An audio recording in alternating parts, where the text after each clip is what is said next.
Land is very fundamental in any massive infrastructure project like this. And in Ghana, we say there is no land without an owner.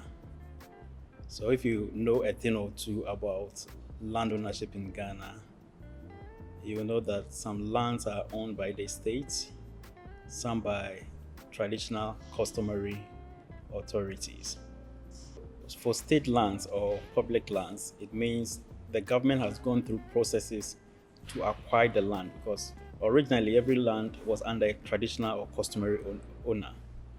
So for state land, the state goes through a process by activating its power of eminent domain as provided for under Article 20 of the 1992 Constitution. And once that process has been completed, the land becomes an asset of the state. Then there are lands which are also still under traditional authorities.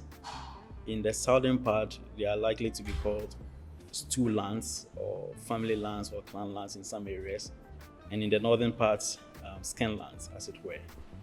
So for the selected area of Jomoro, land in this area is customary land to begin with, and it's under the stew, which is the Western Nzema stew. So for the states to obtain or have access to this land, the law provides a clear sort of pathway as to what has to be done in order to basically transfer the land from being under a customary authority to something that is owned by the state so that the state can put it into a use which is, as defined by the Constitution, public interest. Now, the Petroleum Hub project is something of public interest, and so it passes that test.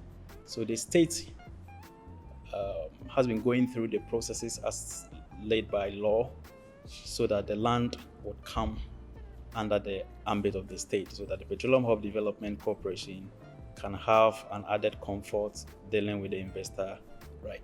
And one important thing is that the Constitution and subsequently the enabling legislation, which is the Land Act of 2020, both require that if the state is acquiring any land, there must be the payment of fair, prompt, and adequate compensation to all the affected parties. For communities like Jomoro, where we are operating, land is basically life. They depend on land for farming, food, and everything. So once you take in their land, and 20,000 acres is quite a sizable amount of land, then the people, issues of livelihood and things like that could come in. And so it is a must that we pay reasonable compensation, which would enable the people to, as it were, have some sort of compensation, some sort of respite for their land which is being taken for. Of course, a lot of them may end up getting decent job in the project, but once they are taking their land, then you need to pay for that. And that we've done extensive work, aligning the process with relevant laws and legislations. And very soon, we will finalize the land so that the land becomes that of the state.